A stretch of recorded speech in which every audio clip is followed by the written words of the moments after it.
Nah ini maksudnya saya, ini fikih ya. Fikih itu wilayahnya, makanya jadi ahli fikih itu susah-susah gampang. Jangan hanya berpikir protes dengan ketentuan fikih, mengkaji yang sebanyak-banyaknya. Itu tadi, misalnya Anda seorang supir permanen, supir bis terutama, kalau truk kan bisa lihat-lihat, kalau bis kan apa ada deadline-nya ya waktu, seperti bis jurusan Surabaya Semarang, saya kan sering naik bis jurusan Surabaya Semarang. Kadang-kadang supirnya melihat saya tanya, Gus saya ini supir, saya ini Ramadan itu gimana ya? Ya saya sudah ngerti setengah nakal, seringnya dijawab rasa poso ya saya tahu. Tapi masalahnya secara fikih kalau kamu mengatakan kamu harus puasa terus, kamu melanggar konstitusi ilmu. Memang musafir punya diskon? Boleh? Tidak puasa. Pertanyaannya, bayarnya kapan? Awal ya nyupir lagi, Julkot ya nyupir lagi, nanti sampai Ramadan ya. Nah terus, ya pas kamu cuti, biasanya cutinya pas sakit, boleh diskon lagi karena sakit. Coba. Nggak, andai kan Anda jadi ahli fikih milih zaman. Lo kalau orangnya soleh terus kayak ustadz di sini kayak dosen UI kan, masa dosen UI Universitas Islam nggak Islami kan nggak mungkin. Mungkin memilih poso kan. Masalah ini kan hukum untuk orang kebanyakan, nggak boleh hukum mosok gak kuat. Sahur jam 3:30 ngombe vitamin pokoknya harus kuat. Itu udah hukum, itu saran. Hukum itu beda dengan saran.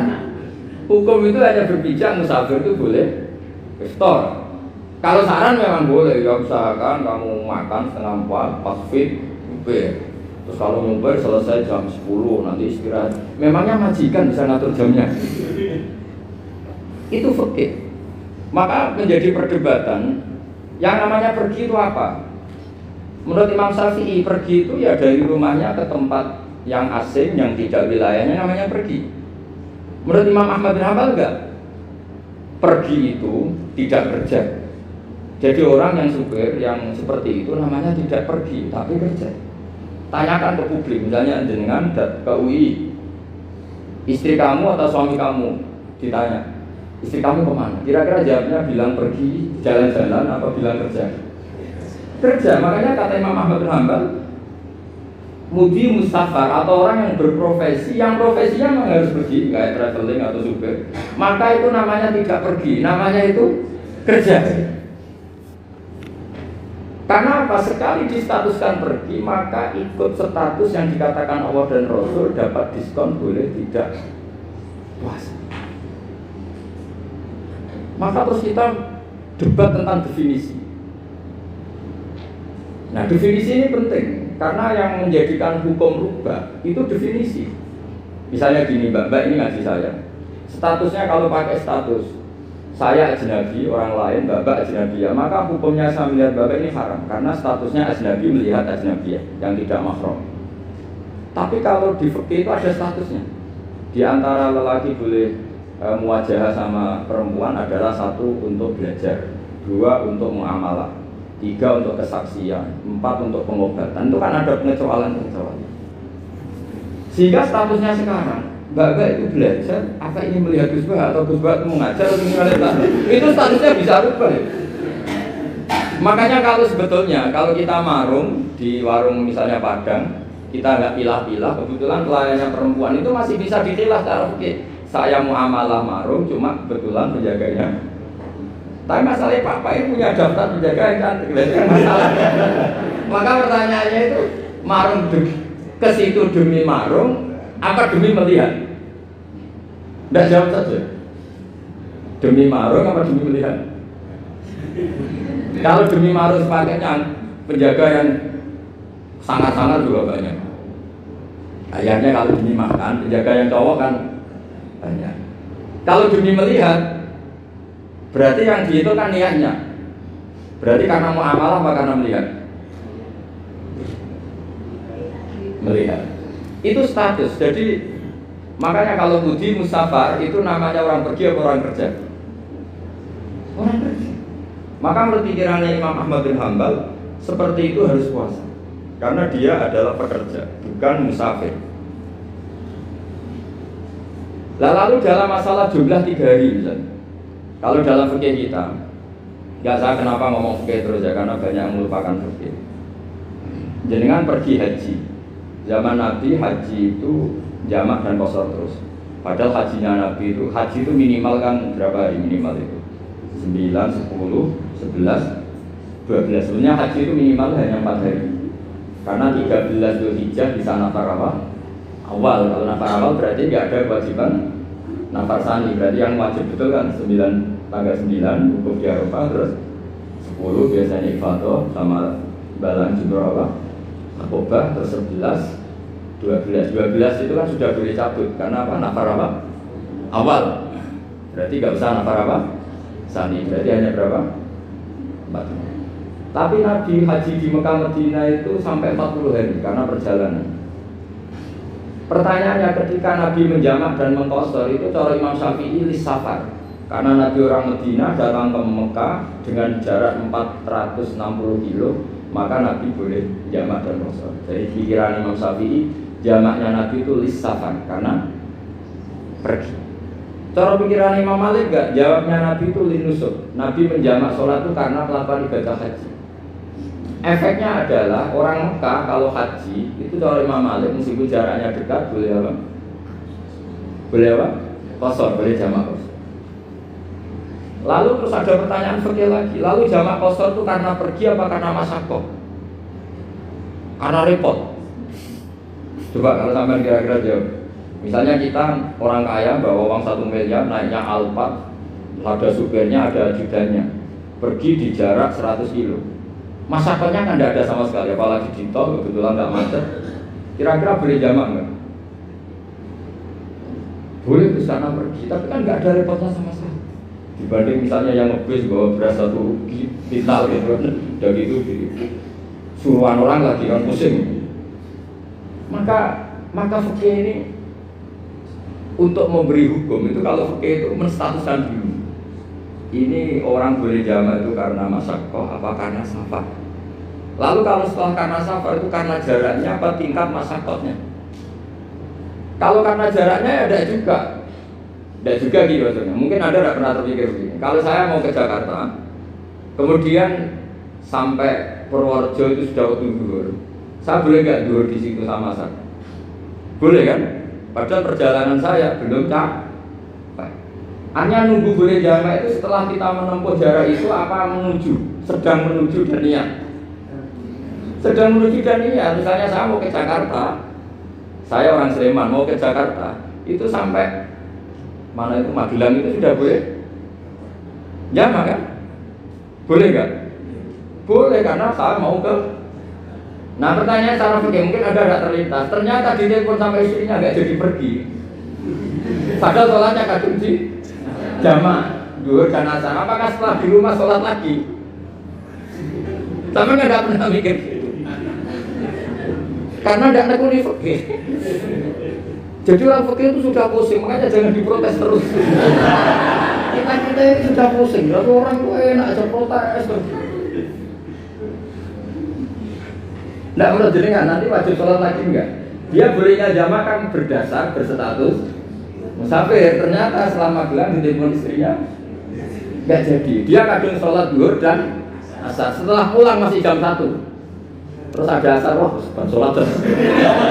Kalau ada sholat lagi apa ada? Jangan saran. Kalau saran, wah sebaiknya sholat lagi. Itu tidak hukum, itu saran itu namanya. Saran dengan hukum beda. Sholat lagi beda. Loh beda. Ketika ada jaga itu berdasar males atau berdasar hukum? Apa?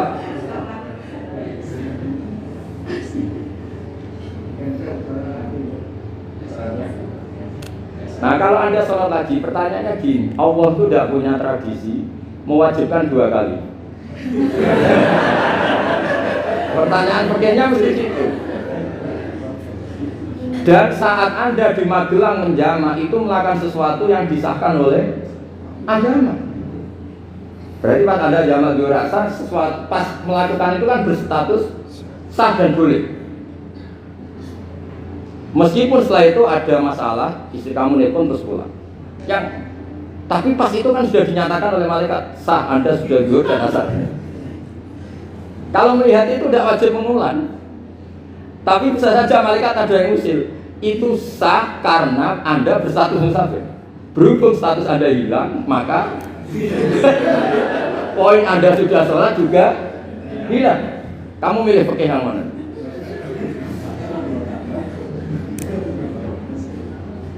Jadi peneliti fikih itu beda dengan orang-orang yang mendengarin protes.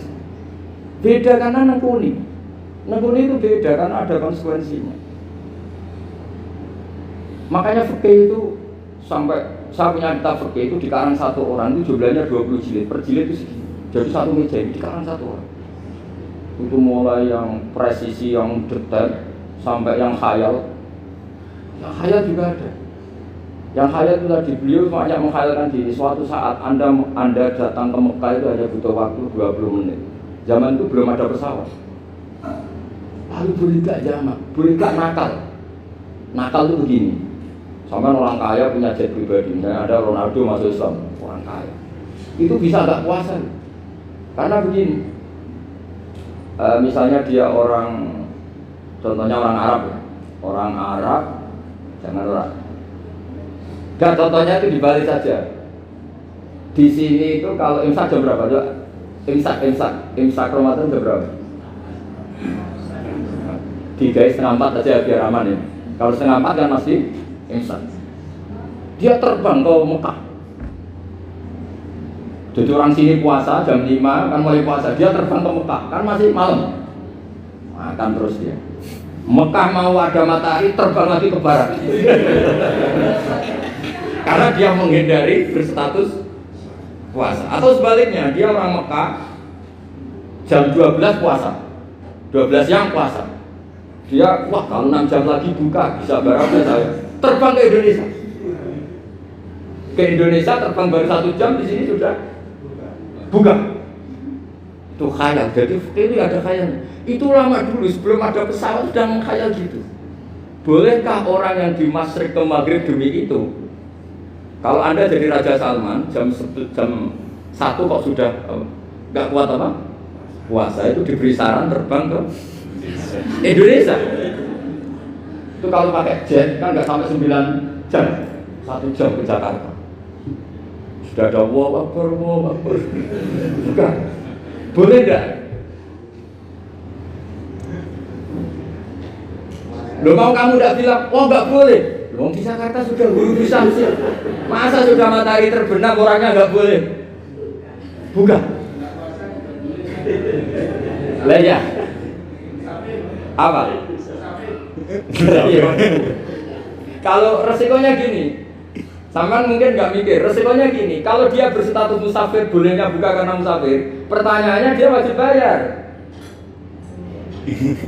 Kan musafir bolehnya kotor nanti harus bayar, tapi kalau dia buka normal kan nggak harus bayar, beda, efek pakainya beda.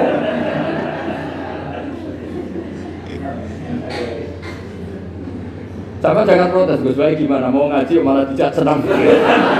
Ini kan ngajinya para dosen, para pegawai, jadi harusnya itu jadi mufti, ngaji untuk jadi mufti, bukan ngaji untuk mendengarkan.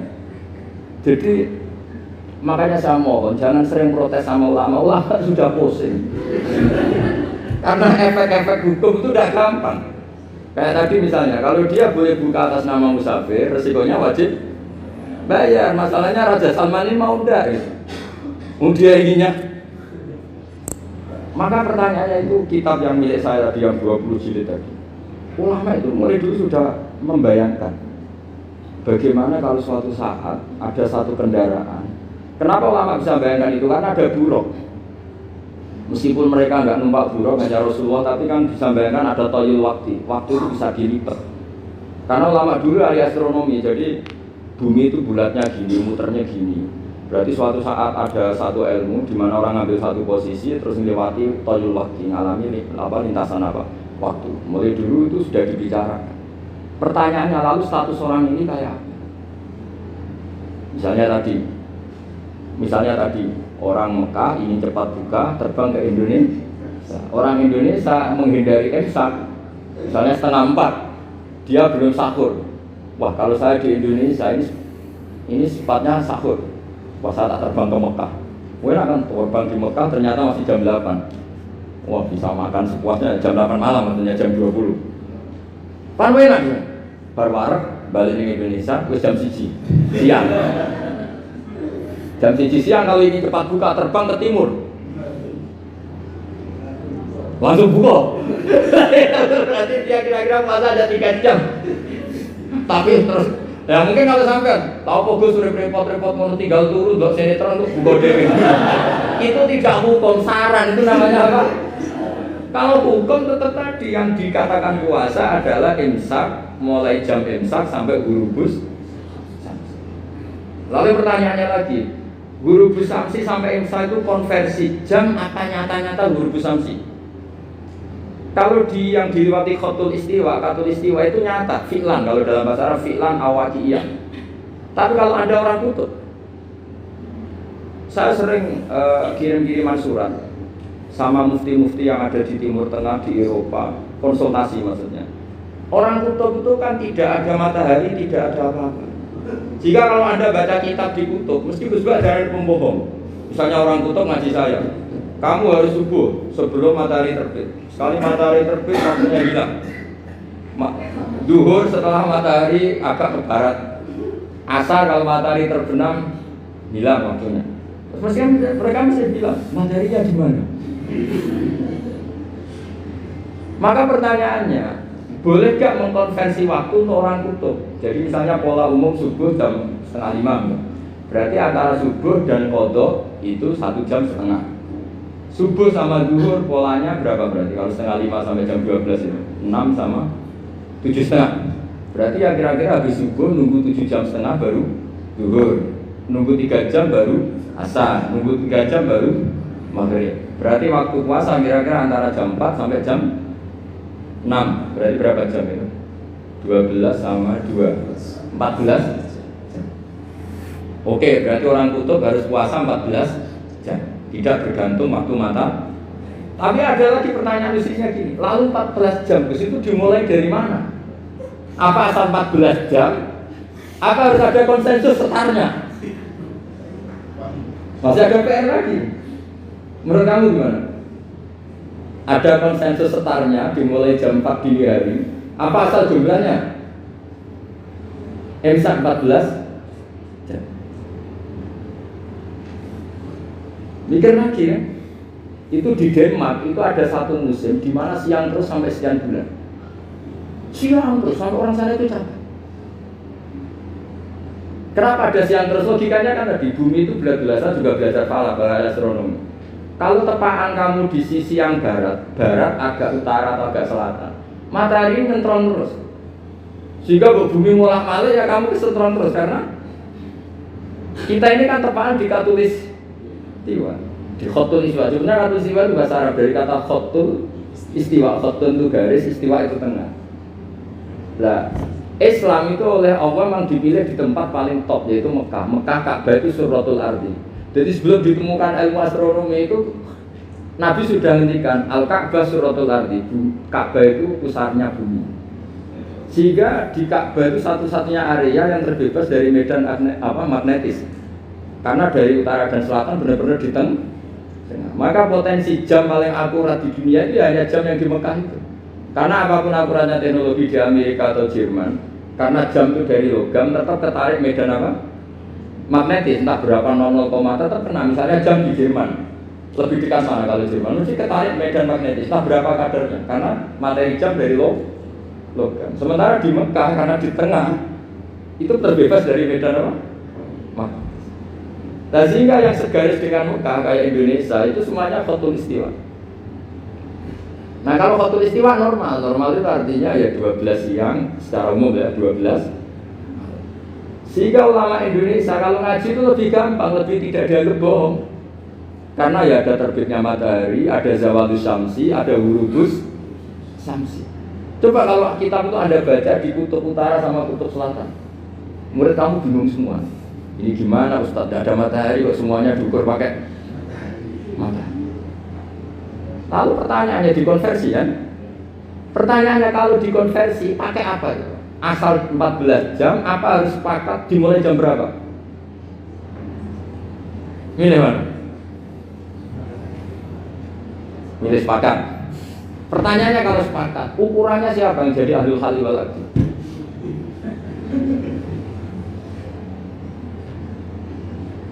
Jadi orang fikih itu sudah bingung, makanya saya mohon jangan sering diprotes.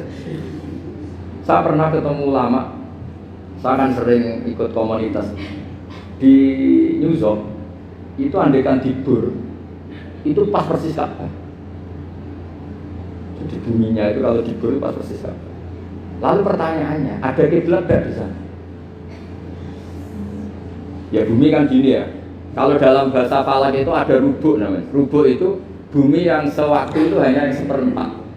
Ya bumi yang sewaktu itu hanya seperempat. Jadi kita sekarang siang, berarti yang baru siang hanya seperempat bumi. Nanti yang malam ya hanya seperempat bumi. Ya, misalnya sekarang kita di sini siang, di Arab Saudi kan belum, ini masih setengah 6. Ini sekarang di Arab Saudi baru setengah 6. Lah itu ada daerah di mana dengan Ka'bah itu pas atas sama bawah. Harusnya kan bebas arah. Apa? Bebas arah. Lalu orang sana sholatnya itu menghadap kemana? Pernah ulama di Yusuf itu minta fatwa ke Rabitatul Alam Al-Islami. Lalu kita harus menghadap kemana? Makanya dalam dunia anekdot ulama itu ada anekdot Abu Nawas itu orang yang nggak pernah kalah debat. Dia itu terkenal nggak pernah kalah debat. Tapi dia ada ilmuwan. Dia punya tetangga ilmuwan, punya pengaruh besar. Semua orang ngaji ke ilmuwan itu. Mantelnya bukan main, karena dia ahli falak, ahli astronomi. Mau nandingi dia ada bisa, gak nandingi itu reputasinya jatuh.